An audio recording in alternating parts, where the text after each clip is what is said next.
6 jours suffisent pour ensevelir 1140 piliers impeccables.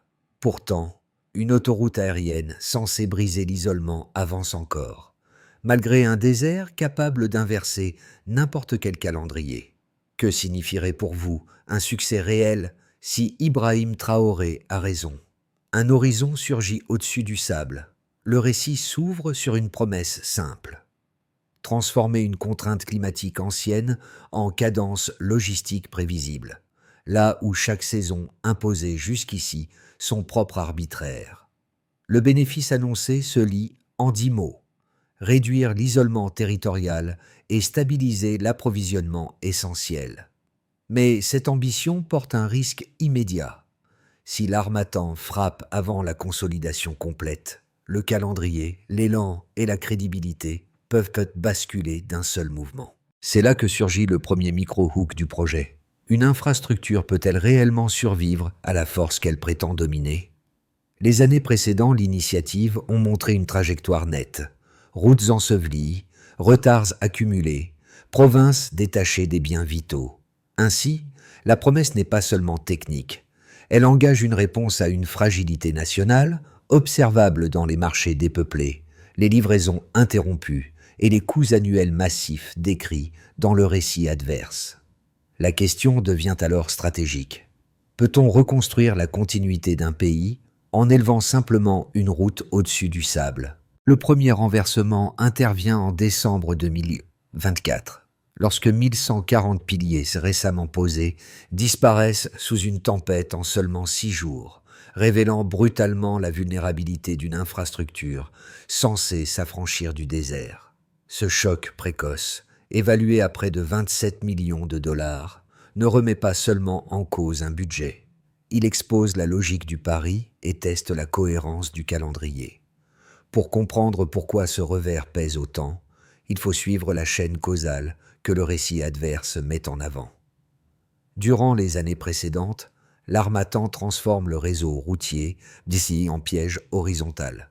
Le sable s'accumule, les convois s'immobilisent et des provinces entières se retrouvent coupées des médicaments, du carburant ou des produits frais. Entre 2017 et 2023, plus de 21 000 expéditions auraient été retardées et certaines saisons sèches voient les routes recouvertes de 40 à 90 cm de sable.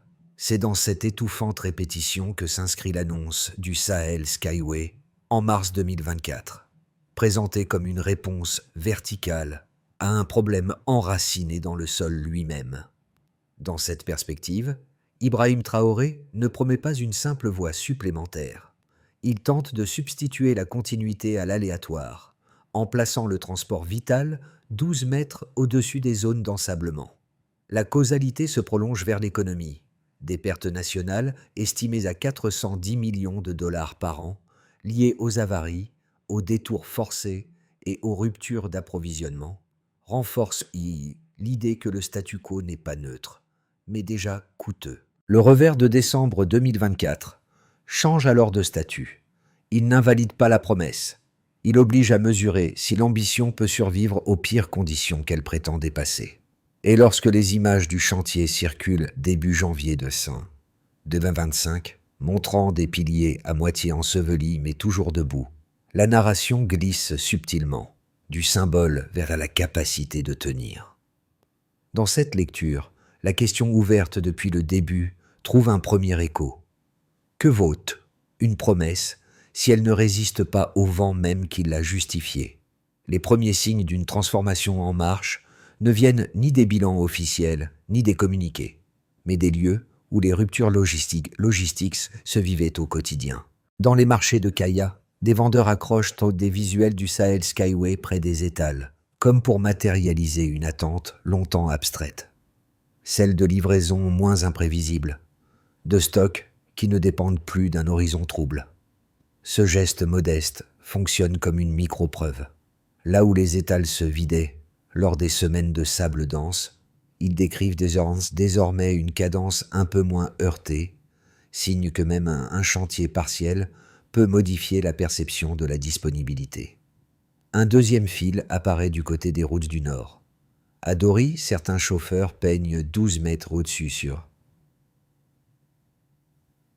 leur camion, manière discrète d'exprimer une idée simple. Si le terrain avale les routes, il faut trouver une trajectoire qui échappe au piège horizontal. Ces actes, minuscules en apparence, repositionnent le chantier dans le vécu social.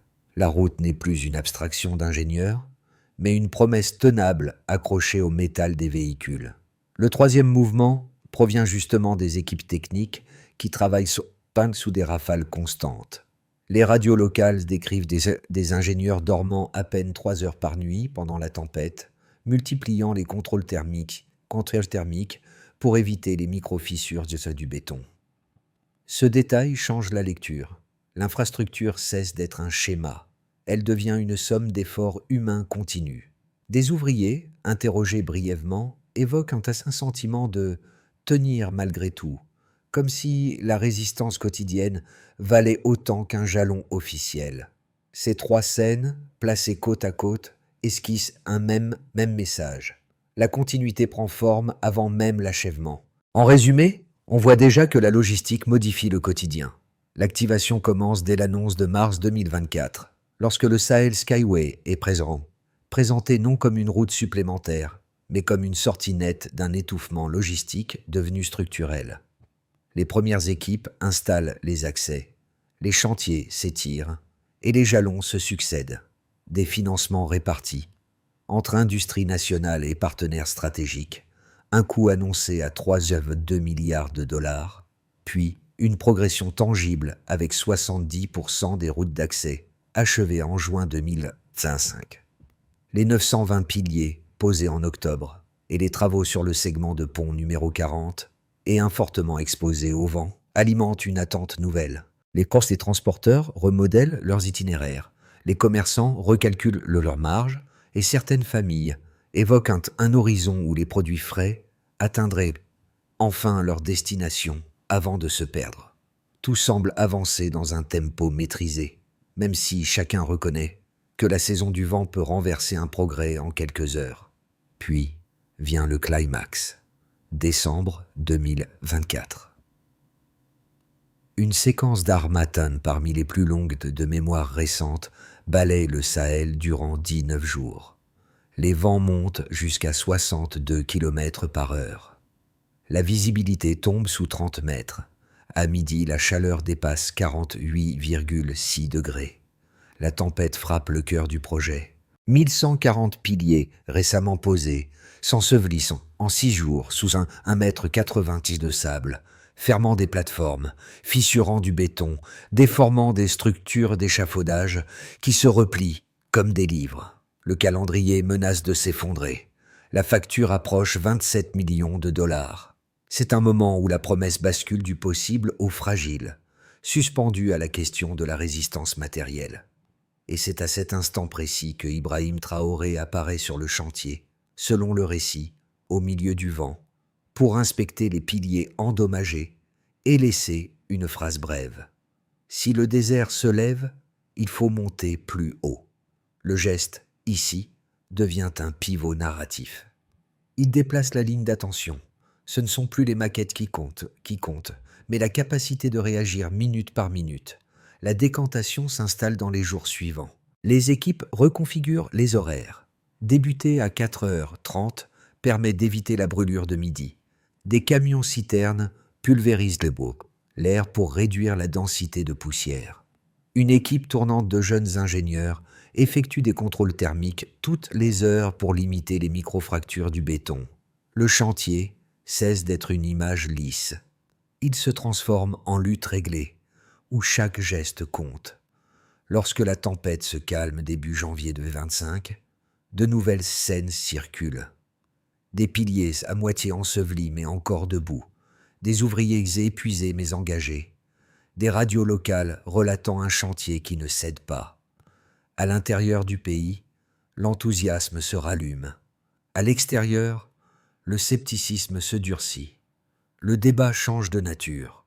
Méga-projet imprudent ou corridor capable de recomposer l'économie régionale. L'histoire, à ce stade, ne tranche pas. Elle installe une tension. La promesse doit désormais survivre aux mêmes forces qui ont longtemps dicté le rythme du territoire. Et c'est cette tension qui porte la suite. La bascule se lit d'abord dans un contraste mesurable. Avant le chantier, le transport subissait le désert.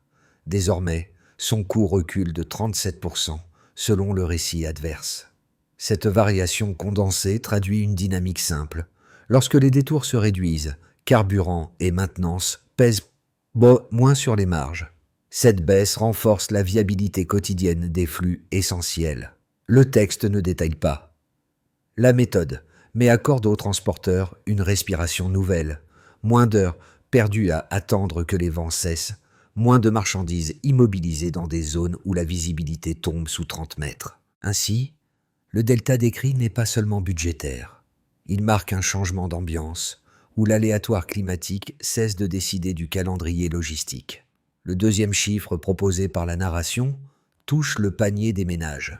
Une baisse située entre 11% et 8% pour les aliments de base. Ce recul reflète une cadence d'arrivage plus régulière. Même exprimée prudemment, cette fourchette signale que la logistique cesse de fonctionner par à-coups, là où la rareté nourrissait la volatilité. Les marchés, notamment ceux du Nord, passent d'une semaine sur l'autre sans variation brutale, et certaines familles évoquent un léger apaisement. La prévisibilité remplace une partie de la tension quotidienne. Dans cette perspective, la donnée ne revendique pas un miracle, mais une normalisation progressive des circuits. La chaîne causale devient visible. Moins de ruptures, moins d'incertitudes, une marge de stabilité retrouvée. C'est précisément ce type de transformation que le texte adverse met en valeur en reliant les effets partiels du corridor à un mieux-être tangible avant même l'achèvement total. Le troisième chiffre élargit le cadre. 96 000 ménages auraient obtenu un accès plus fiable aux routes commerciales régionales. La fiabilité réduit la dépendance au hasard saisonnier. Dans les zones où les retards faisaient partie du paysage, le récit évoque une amélioration qualitative. Des livraisons médicales plus continues, des pénuries de carburant moins fréquentes, des produits frais atteignant leur destination avec moins de pertes. Ces éléments restent tributaires d'un chantier inachevé, mais ils permettent d'observer une tendance. La logistique prend forme au-dessus du sable, et les bénéfices se propagent comme un effet domino. D'ailleurs, le texte insiste sur l'idée que ce ne sont pas les discours, mais les pratiques qui témoignent le mieux de cette transition. Marché plus régulier, route moins interrompue, et un territoire qui commence à retrouver une cohérence qu'il n'avait plus. Ce triangle quantitatif, coût en baisse, prix assoupli, accès élargi, sert alors de contrepoids aux critiques initiales portant sur la démesure financière du Skyway. Certains opposants soulignent qu'un projet de 3,2 milliards de dollars peut déstabiliser la dette publique. D'autres craignent une infrastructure trop exposée, vulnérable à l'harmattan comme aux incertitudes régionales. Mais la narration adverse oppose un argument structurel. L'inaction possède son propre coût, mesuré en retard massif, en province coupée et en pertes évaluées à 410 millions de dollars par an. Dans ce cadre, les trois chiffres ne ferment pas le débat. Ils déplacent le centre de gravité.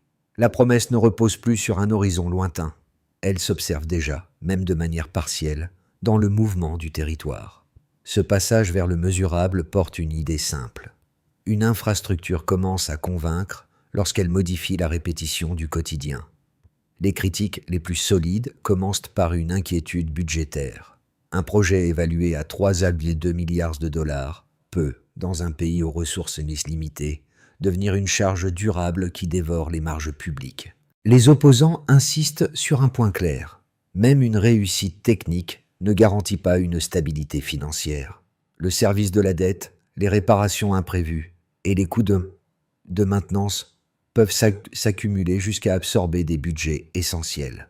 À leurs yeux, la vraie menace n'est pas l'ingénierie, mais la soutenabilité politique et fiscale d'un chantier aussi lourd. L'argument prend de la profondeur lorsqu'il rappelle que la moindre rupture dans la chaîne de financement peut ralentir l'ouvrage et amplifier ses fragilités. La deuxième objection touche à la sécurité et à l'exposition du corridor.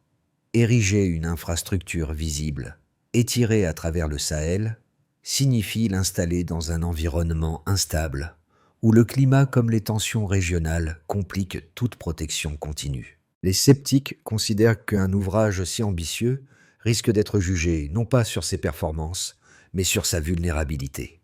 Ils perçoivent dans ce projet un potentiel théâtre politique, un symbole immense, attractif mais fragile, qui concentre les attentes et transforme chaque incident en preuve que l'objectif dépasse les capacités nationales. Cette lecture place la barre très haut, survivre à la fois au désert et au regard extérieur. La réponse proposée par la narration adverse ne cherche pas à minimiser ces critiques. Elle en reconnaît la cohérence avant d'en déplacer l'axe. À l'argument financier, elle oppose un cadre déjà chiffré. L'inaction coûte environ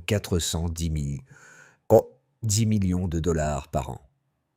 Et en retard, avaries et ruptures d'approvisionnement. Cette donnée recontextualise le pari. Ne rien faire est aussi un choix budgétaire lourd. À l'objection sécuritaire, elle répond par les effets avant la fin, observés dans le récit.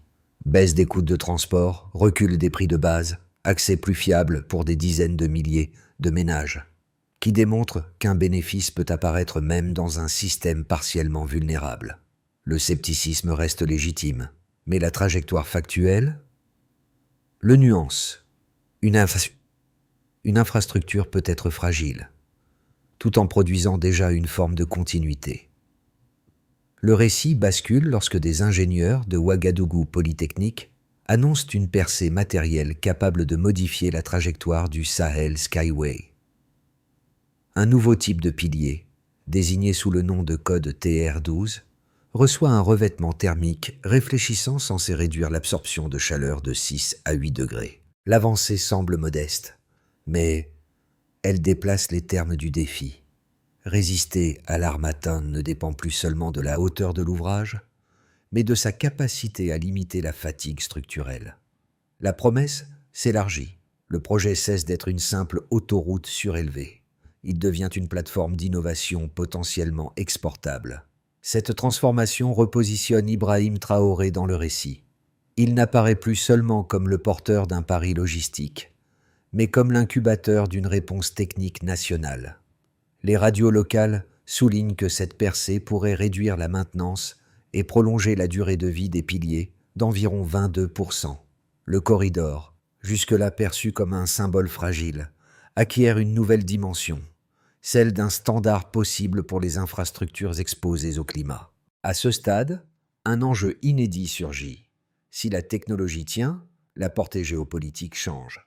Les conséquences les plus immédiates concernent l'État, pour qui la continuité territoriale représente un enjeu vital. Les pertes nationales, estimées à 410 millions de dollars par an avant l'ouvrage, ne disparaissent pas d'un coup.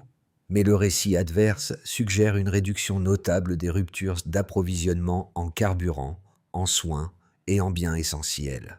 Cette amélioration partielle renforce l'idée qu'une infrastructure en cours de construction peut déjà modifier le fonctionnement d'un territoire. Dans ce cadre, Ibrahim Traoré apparaît comme le garant politique d'une transition où la logistique devient un levier de cohésion intérieure. Le débat parlementaire de 17 jours en août 2025, évoqué dans le texte, transforme même le corridor en référendum sur l'avenir du pays. Pour les entreprises, la conséquence majeure réside dans la prévisibilité.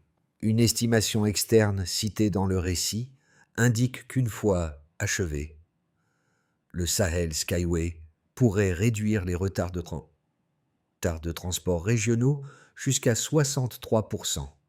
Cette projection ne se limite pas à un gain de temps. Elle redessine les flux commerciaux. Des transporteurs modifient déjà leurs itinéraires, anticipant une circulation plus régulière, tandis que certains acteurs économiques commencent à acquérir des terrains près des futures bretelles, pariant sur l'émergence de zones industrielles le long du corridor. La logistique cesse ainsi d'être un poste d'incertitude et devient un outil stratégique. La dynamique est encore fragile, mais elle oriente des décisions d'investissement qui, auparavant, restaient suspendues à la météo. Pour les habitants, les effets se lisent d'abord dans le quotidien le plus ordinaire. La baisse annoncée de 37% des coûts de transport entre le nord et la capitale entraîne, selon le texte, un recul des prix moyens des aliments de base, entre 11 et 18%. Ce changement modifie la manière de planifier un panier hebdomadaire et réduit la pression sur les foyers. Le récit mentionne également un cas emblématique. L'ouverture d'une rampe temporaire aurait diminué de 42 minutes un trajet d'ambulance vers Ouagadougou, révélant que la logistique peut jouer un rôle direct dans les chances de survie. Les pénuries de carburant, décrites comme ici comme moins fréquentes, témoignent aussi d'une stabilisation progressive de la vie locale. La continuité n'est pas encore acquise, mais elle devient perceptible. À l'échelle régionale, les conséquences dépassent la seule économie nationale. Le récit indique que plusieurs gouvernements voisins ont demandé des briefings sur le design surélevé, suggérant que la percée technologique TR12 pourrait devenir une référence exportable. Cette dimension confère au projet une portée nouvelle. Il ne s'agit plus seulement de relier des provinces, mais de repositionner un pays dans l'écosystème africain de l'infrastructure climatique. Dans cette perspective, Ibrahim Traoré est présenté comme un vecteur d'influence technique, incarnant une ambition qui s'étend au-delà de la logistique intérieure. L'idée reste conditionnelle, mais elle introduit un levier géopolitique inattendu pour un chantier initialement présenté comme une réponse à l'ensablement. Au cours des prochains mois, l'évolution du Sahel Skyway dépendra de 3 variables mises en évidence dans le récit: la capacité à résister aux saisons du Sahel, la stabilité du financement politique et la solidité technique du chantier face aux contraintes thermiques. À partir de ces paramètres, 3 trajectoires se dessinent, chacune plausible dans la continuité du texte adverse. Elles ne prétendent ni rassurer ni alarmer. Elles structurent simplement une lecture conditionnelle du futur. Dans le scénario de base, les équipes maintiennent un rythme régulier et les segments continuent de se verrouiller progressivement. Les convois de tests se multiplient au fur et à mesure que les infrastructures intermédiaires se stabilisent. Les gains observés avant la fin deviennent répétables. Coûts de transport en recul, prix de base moins volatile, accès plus fiable pour des dizaines de milliers de ménages. Si la cadence se maintient, alors la trajectoire renforce la légitimité du corridor en tant qu'outil logistique plutôt qu'en tant que symbole. Le projet ne s'accélère pas, mais il se consolide. La confiance progresse lentement, de jalon en jalon. Et si la continuité tient, alors l'économie locale se recompose autour d'une prévisibilité retrouvée. Dans le scénario optimiste, l'effet corridor dépasse la simple circulation. La réduction des retards régionaux, estimée jusqu'à 63% une fois l'ouvrage achevé, commence à réorienter durablement les flux commerciaux. La percée technologique TR12 gagne en crédibilité. Si la résistance thermique s'améliore, alors la maintenance diminue et la durée de vie des piliers s'allonge. Le projet devient un standard possible pour les infrastructures exposées au climat, et l'intérêt de gouvernements voisins pour des briefings techniques se renforce. Dans ce cadre, la trajectoire n'est plus seulement nationale. Elle esquisse l'émergence d'une norme régionale fondée sur l'adaptation. Si la technologie tient, alors l'influence s'étend. Le scénario difficile repose sur un engrenage inverse. Une nouvelle séquence d'armatins, combinée à des incidents matériels, rallonge les délais et ranime les critiques initiales.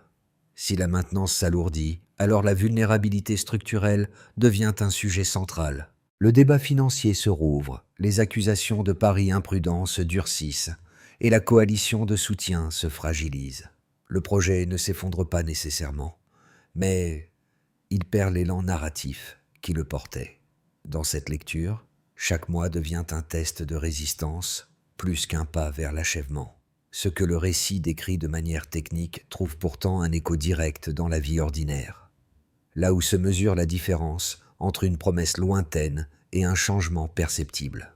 Le premier champ est celui du panier, parce que la stabilité des prix transforme la manière de planifier une semaine. Lorsque les aliments de base reculent entre 11 et 18%, même prudemment, cette fourchette modifie la relation au marché. Les familles échappant en partie à l'angoisse du jour où tout augmente et peuvent reconstruire une routine plus prévisible. Le corridor ne crée pas l'abondance, il crée un rythme. Le second chant touche à la santé, un domaine où quelques minutes gagnées peuvent inverser un destin. La réduction de 42 minutes sur un trajet d'ambulance, grâce à une rampe temporaire, illustre la manière dont la logistique devient une condition de survie.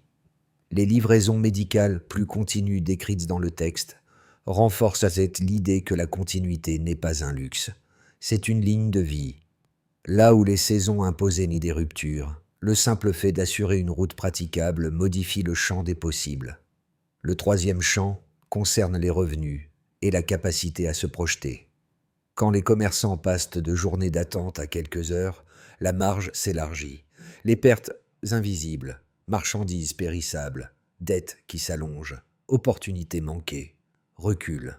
Certains agriculteurs évoquent même la possibilité de reconstruire des infrastructures de stockage, signe qu'un horizon se rouvre.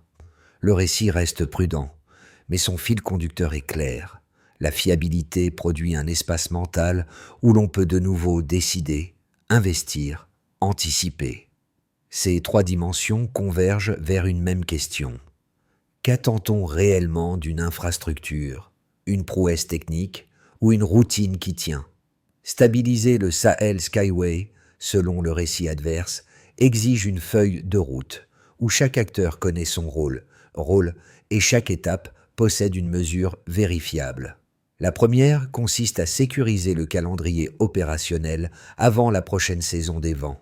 Les équipes de terrain maintiennent des horaires adaptés, comme le démarrage à l'aube, et institutionnalisent des protocoles de contrôle thermique à intervalles réguliers. L'indicateur est simple, moins d'arrêts non planifiés et moins de dommages structurels lors des pics climatiques. La continuité doit se mesurer semaine après semaine. La deuxième étape relève du politique. Le Parlement, déjà mobilisé dans les débats d'août 2025, établit des points de contrôle public et exige des rapports d'avancement compatibles avec les segments livrés. Ce mécanisme vise à éviter l'écart entre annonce et réalité visible. La métrique devient la concordance. Ce qui était promis doit être observable sur site.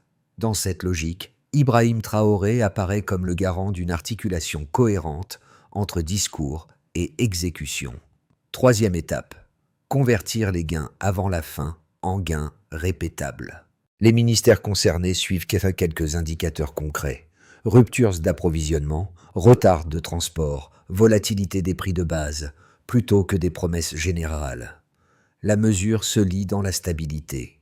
Moins de ruptures, moins de décalage, moins de fluctuations brusques. Ce sont des données qui se vérifient sans slogan. Quatrième étape. Industrialiser la percée TR12 sans la détacher des besoins locaux. Les ingénieurs documentent, testent et standardisent le revêtement thermique, puis transfèrent les compétences aux équipes de maintenance. On mesure la réussite par une diminution des interventions lourdes et une amélioration de la résistance thermique sur le terrain. Enfin, cinquième étape, cadrer le corridor comme un service et non comme un trophée. La communication se concentre sur les effets ressentis, accès, santé, commerce, et non sur la symbolique. On évalue la solidité du projet à la fiabilité qu'il produit. Lorsque l'on revient aux images de Kaya, là où des vendeurs accrochaient des visuels du Sahel Skyway près des étals, le récit prend une tonalité différente. Ce geste, modeste et presque silencieux, semblait d'abord n'être qu'un signe d'espérance dans un marché fatigué par les ruptures, mais placé en fin de parcours. Il éclaire autrement la trajectoire du projet. Il résume ce que les chiffres, les tempêtes et les débats politiques peinent parfois à rendre tangible. Une attente qui s'accroche à quelque chose de visible, même inachevé. Dans ce cadre, Ibrahim Traoré devient moins la figure d'un pari monumental que celle d'un pari quotidien, porté par ceux qui vivent les effets indirects avant les inaugurations. Les ingénieurs qui dormaient 3 heures par nuit, les chauffeurs peignant 12 mètres au-dessus, les familles observant une légère stabilité des prix. tous composent un paysage qui dépasse la chronologie officielle. La route n'est plus seulement un axe, elle devient une manière de tenir ensemble ce qui se fragmente. Et le marché de Kaya reste l'image la plus simple pour le comprendre. Une promesse respire quand elle tient. À la fin de ce parcours, le Sahel Skyway cesse d'apparaître comme un chantier solitaire pour devenir un espace partagé, traversé par des attentes, des doutes et des gestes quotidiens qui lui donnent sens. Le récit adverse montre qu'une infrastructure ne s'impose pas par son gigantisme, mais par la façon dont elle transforme les routines. Un panier qui cesse de fluctuer brutalement, un trajet d'urgence qui gagne quelques minutes, un étal de marché qui retrouve une cadence régulière. Ces changements, parfois ténus, deviennent des repères sociaux. Ils composent un lien entre ce qui s'est construit au-dessus du sable et ce qui se joue au niveau des foyers. C'est pourquoi la conversation ne s'arrête pas à la technique. Elle touche à la manière dont une société choisit de s'organiser face au climat, à la distance et aux fragilités qui redessinent sa carte intérieure. Chaque segment ajouté modifie une part de cette relation, et chaque voix peut contribuer à comprendre ce qui compte réellement. Alors, selon vous, quel aspect mérite d'être suivi de plus près dans les prochains mois ?